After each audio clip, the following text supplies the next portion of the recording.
Good morning, Your Honor. My name is John McMaster. I represent both Robert Morrison, Jr. and the Langeliers, who are the defendant appellants in this matter.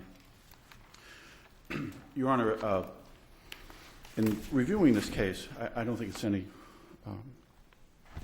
great shock that it seems the nub of this case, the crux of the case, is what does the word intentional mean in intentional and criminal acts? Well, let me ask you a question, though. Let's assume we agree with the judge who entered summary judgment here as to what that means. Is the case over?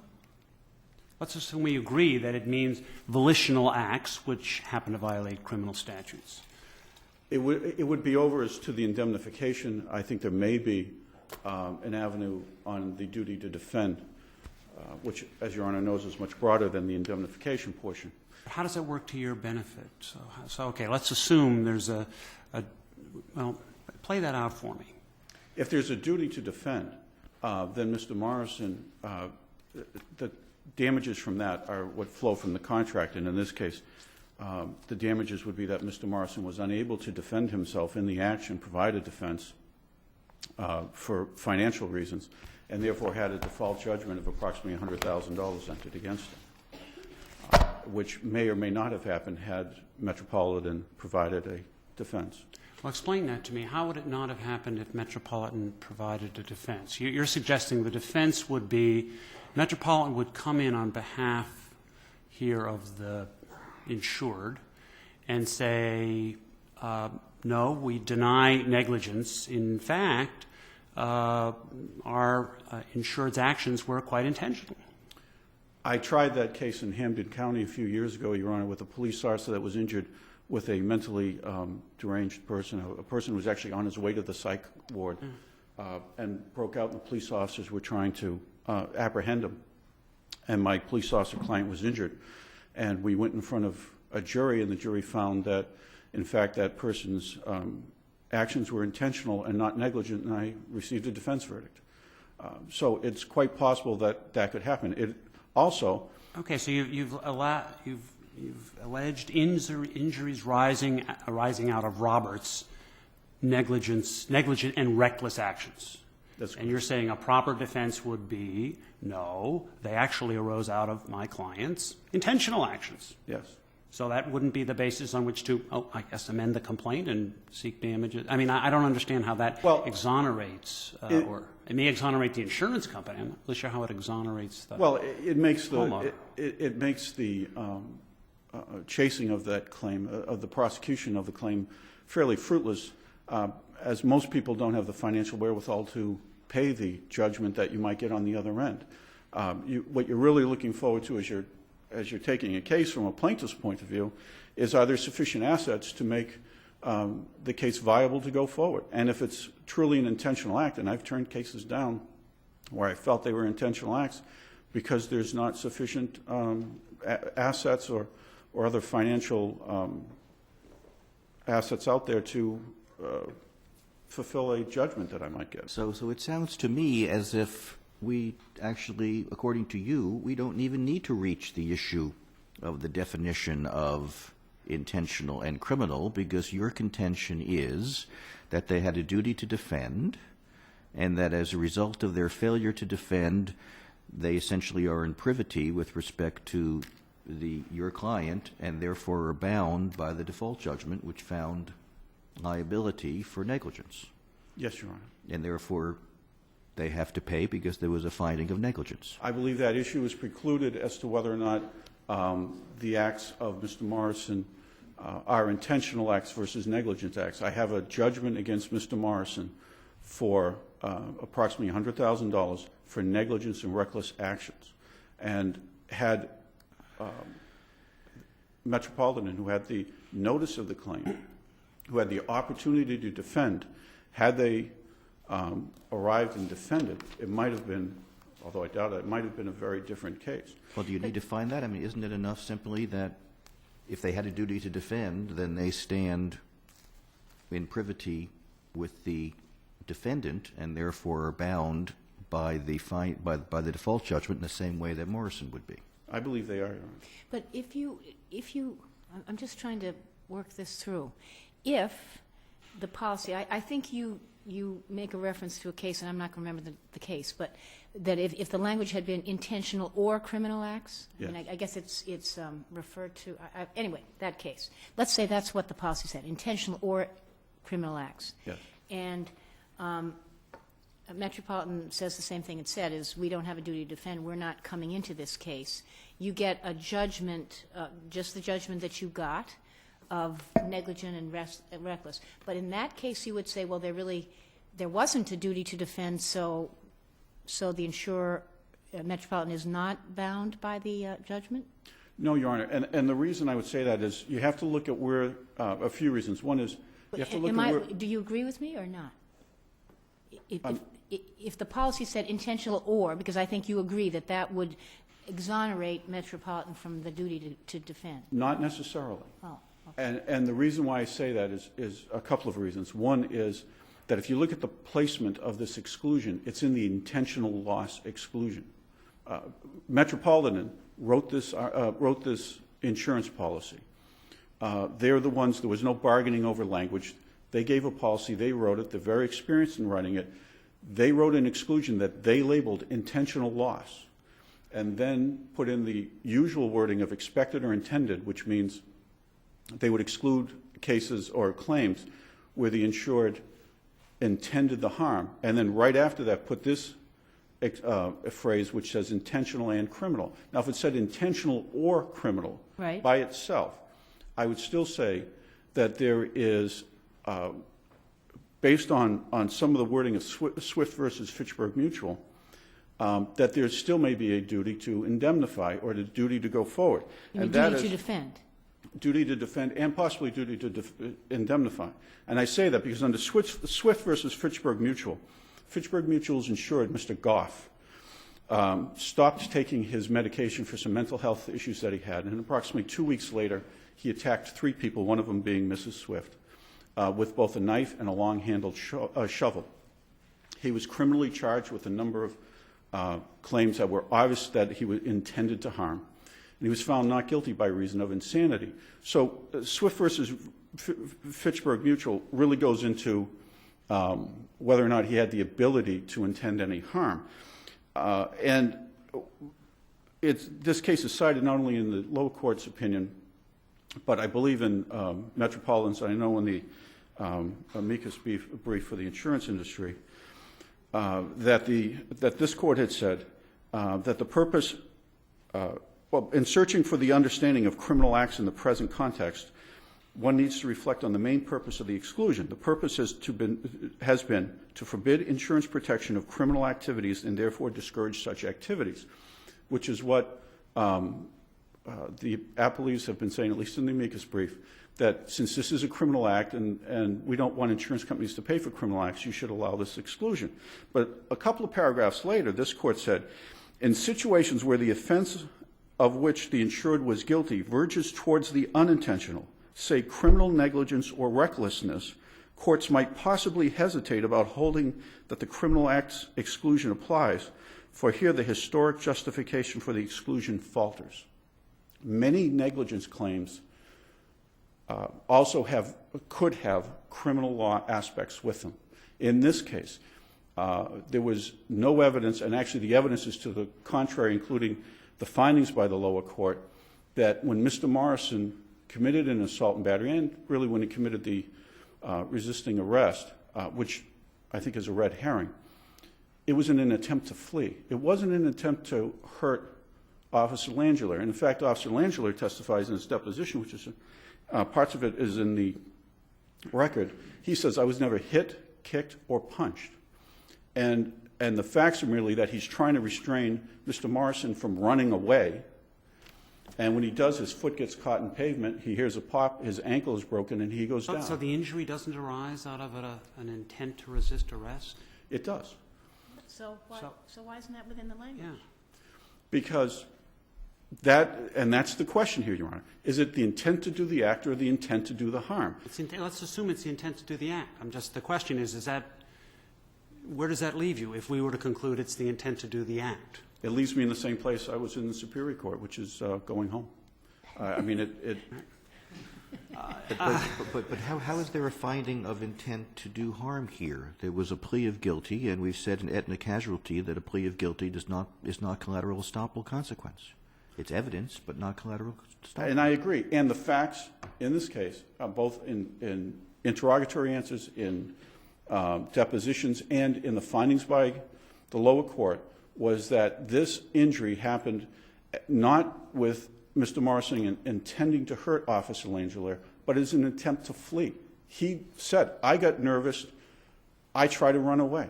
And they grabbed him, and when they did, one of the officers got hurt.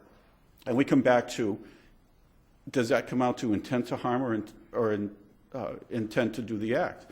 He intended to do the act, but most negligent cases have a volitional act to it, where you intend to do some kind of act. It's the question, and this court has held up through today, that the dividing line in insurance policies of who's going to pay, whether there's going to be coverage or not, whether a claim's going to be paid, is whether the insured intended to do the harm versus intending to do the act. There are a number of cases of claims like this one where it's a negligence-based claim that also has criminal law aspects.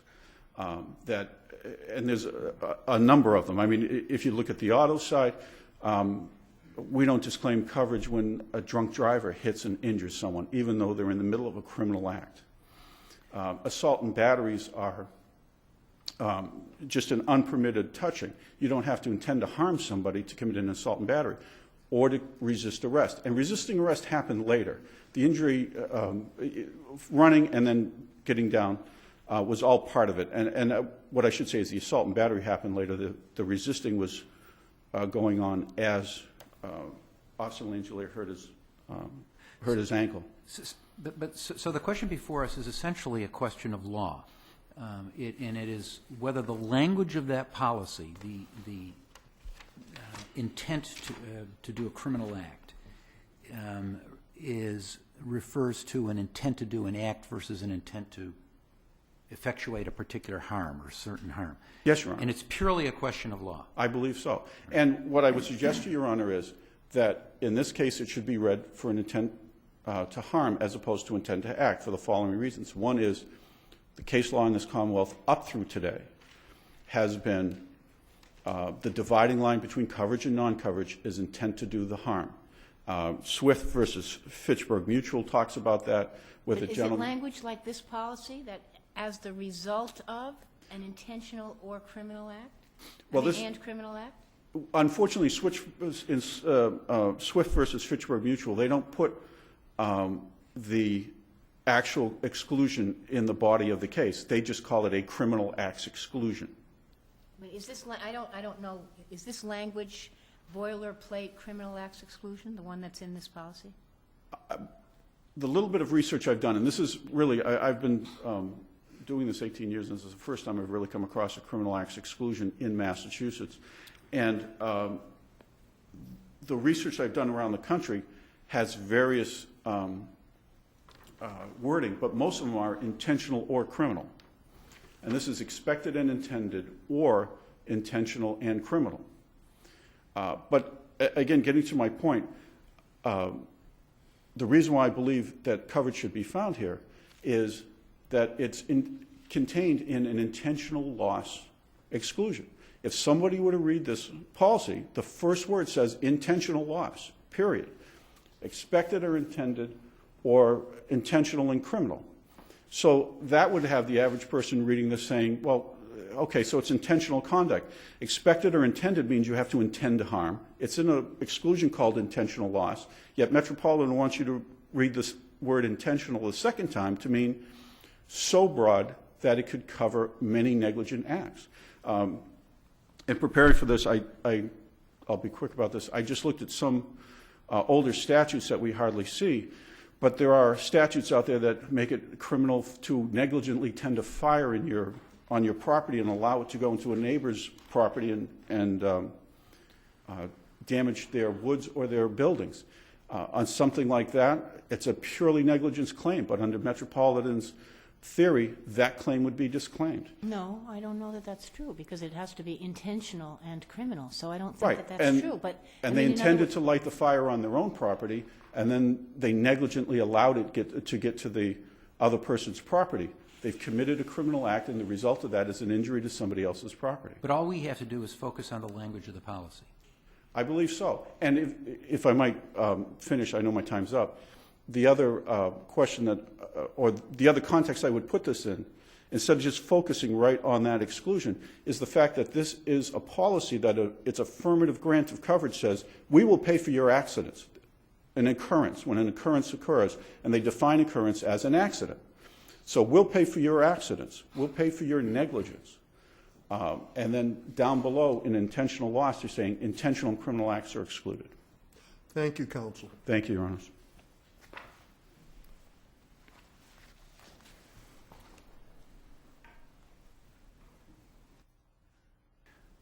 May it please the Court, John Gorsefa, here for Metropolitan Property and Casualty Company. With me is Richard Jensen. So let me ask you this. I mean, I hadn't really thought of this until I heard counsel. Let's assume someone is driving and there's an accident, and so there's a negligence case brought, and the individual, it turns out, was driving with a .08 blood alcohol level on a breathalyzer. So that's a crime under Massachusetts. Coverage under this policy or no? Not under this policy, Your Honor, just assuming, this is a homeowner's policy, but assuming your analogy, and I thought about it, General Laws Chapter 90, Section 24 provides that there can be imprisonment criminal penalties for negligently driving, as you've just described. That would indeed, if this was a auto policy, be picked up by this. Okay. It would be, so there would It be no would be coverage? covered. The exclusion would not exclude a negligent criminal act. Even though you intended to drive? You may have intended to drive, Your Honor, but if you're prosecuted under Chapter 90, Section 24 for negligent driving, I believe that putting the auto, HO aside, yes, there would be coverage. Because we have historically interpreted the language operating to endanger, or negligently, or operating to endanger so that the public might be endangered, whatever that language is, as engrafting traditional concepts of tort negligence. Correct. This wording is unique. And unlike the Gamache case, what happened here is Metropolitan crafted this. It's not a Quincy Mutual case. It's not a Gamache case. This is something new. There are two clauses in this exclusion which are precise and they're distinct. One, the traditional exclusion that we've all seen in the Quincy Mutual case, expected or intended, and harm is required. You need to intend harm. The Krasignor case, the case involving the burning down of the Newton School, the defense in that case, the children said, oh, we meant to start the fires, but we didn't mean to burn the building down. Well, the SJC said, if you intend the qualis of the harm, if you intend the harm, the quantity of the harm is irrelevant. That's not this case either. What we have here is a clean, factual situation. This was a drug surveillance. This individual, Mr. Morrison, went to this home to buy drugs. He admitted in his deposition, he's admitted in interrogatories and admissions, all in the record before you, that he did buy cocaine, and he left, and he ran a stop sign. Officer Langolier and the other officers pursued, put on their lights, and pulled him over. It's all in the record, but this actual injury occurred during a struggle. He was reaching into his trousers. He admitted to try to take the drugs out and swallow them. They went down and fell, and Officer Langolier was injured. Now, what happened? He then pled guilty. He pled guilty to 4 counts of assault and battery and 1 count of resisting arrest. My brother has termed that a general intent crime. That term intrigued me. So what do we have? We have a clean insurance contract that says there's no coverage for an intentional criminal act. Clearly, we have a criminal act. Clearly, we have a guilty plea to a criminal act. I heard Justice Gantz point about the Aetna case. This is not an Aetna case, Your Honor, on collateral estoppel. The minute Mr. Morrison pled guilty to that general intent crime, and he's admitted anyway, it's established that he has an intentional criminal act in this situation. Either intending to resist arrest or intending to commit assault and battery. Or But that undoes Aetna. I mean, Aetna basically says there's a lot of reasons people plead guilty. They may even plead guilty when they didn't even commit the crime. They may do so for various strategic purposes. That's why we're not giving collateral estoppel consequence. It's evidence. The admissions come in, but it doesn't bar you. It doesn't establish that you intentionally committed the crime. What it does establish, though, Your Honor, is that you intended the act. No, it doesn't. It says you pled guilty to it. That's what Aetna says. Aetna says you can put into evidence what he said at the plea hearing. You can put into evidence maybe even the plea itself. But it does not establish, as a matter of collateral estoppel, that he committed the crime. That's what Aetna stands for. Well, in any case, Your Honor, putting collateral estoppel aside, I think we have here a admission by Mr. Morrison that indeed he assaulted the police officer and he pled guilty to a crime. He was convicted of a crime. But that's the. Now, let me go back a moment, because I must say I'm thoroughly perplexed by how we even reach this issue. Put aside any questions as to whether or not Mr. Morrison was truly insured here, which I know is the first 2 pages of the denial letter. It's only the last paragraph which speaks of this intentional and criminal exclusion. You have a duty to defend, we've said many times, when the allegations in the complaint are reasonably susceptible of an interpretation that states or roughly sketches a claim covered by the policy. You have a claim here of negligence. Apart from whether or not he was an insured, why does that not mean that you have a duty to defend? At the point this case came to Metropolitan and was presented, he had pled guilty to assault and battery at that point in time. This exclusion, at that point in time, attached. There was a crime, and it was a crime of intent, Your Honor. But isn't that changing the duty to defend? The duty to defend focuses purely on the allegations in the complaint, not on other information you may have which may suggest that something else is true. The duty to defend is focused purely on the allegations. You're saying, no, there's actually an exception to that. We can now go to other evidence which says that he pled guilty, and although that's not collateral estoppel, that's sufficient for us to say that although the complaint alleges only negligence and does not allege any intentional act, we have no duty. Doesn't that change the whole duty to defend? No, Your Honor. I think an insurance company has a duty to investigate. And I think an insurance company also has a right to rely upon objectively facts in its possession. I don't think an insurer slavishly has to put the complaint beside the insurance policy if you have other facts, such as here, an admitted plea to a criminal charge, and ignore that.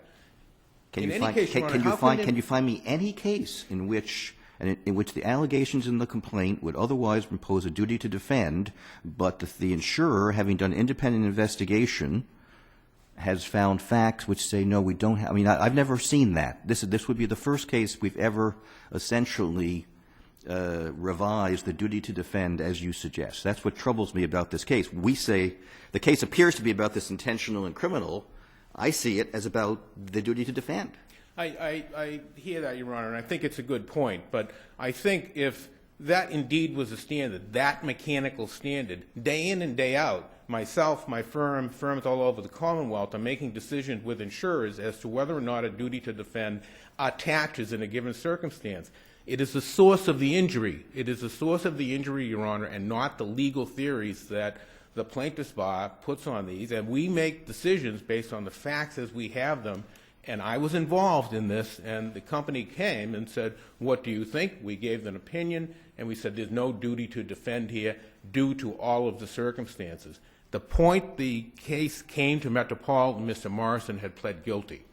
Okay, so tell me how. So I mean, but do you agree that what language do you rely upon that we've said as to what the duty to defend is?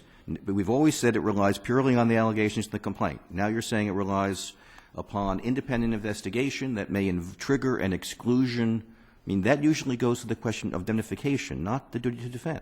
I understand, Your Honor, but I think in this situation where the insurer has objective information in its file, it can use that data along with the complaint to make a reasoned decision. So, Your Honor, go ahead. nearly every complaint that comes in and rolls across our desk have negligent case. They're never pled as intentional. They're never pled as reckless. We're required to do an investigation. An investigation was done here. And we're forgetting about the fact that there were material misrepresentations made by Mr. Morrison to our investigator. He changed his story 5 times about where he lived.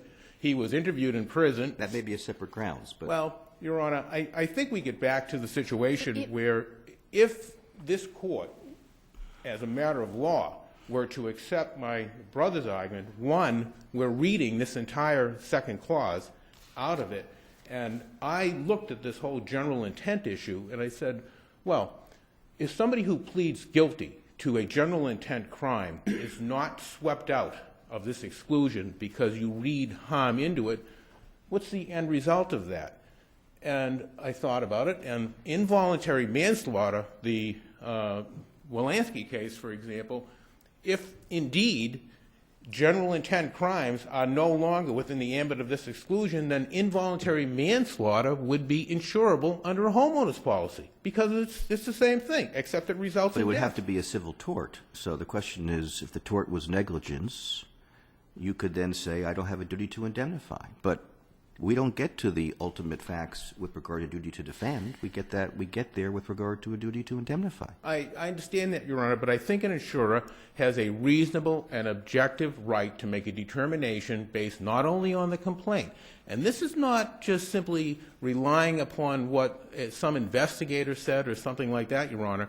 We had in our file pleas to a general intent crime. Which under Aetna, I'm sorry.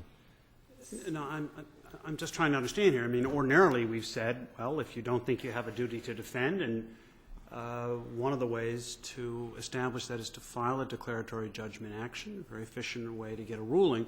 If you'd filed a declaratory judgment action here, what would have happened? What would it have looked like? They did, didn't you? We did, but I After the default judgment. Oh, I see. Yeah, I think Justice Cordy's question is, we could have reserved, defended under the reservation, immediately filed a declaration, perhaps moved to stay the underlying case. Right. And I've done that many times.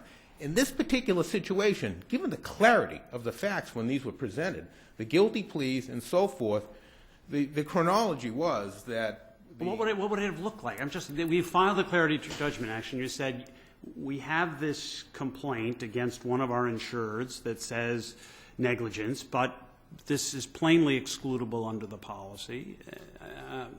I just simply, it would be running concurrent with the tort case.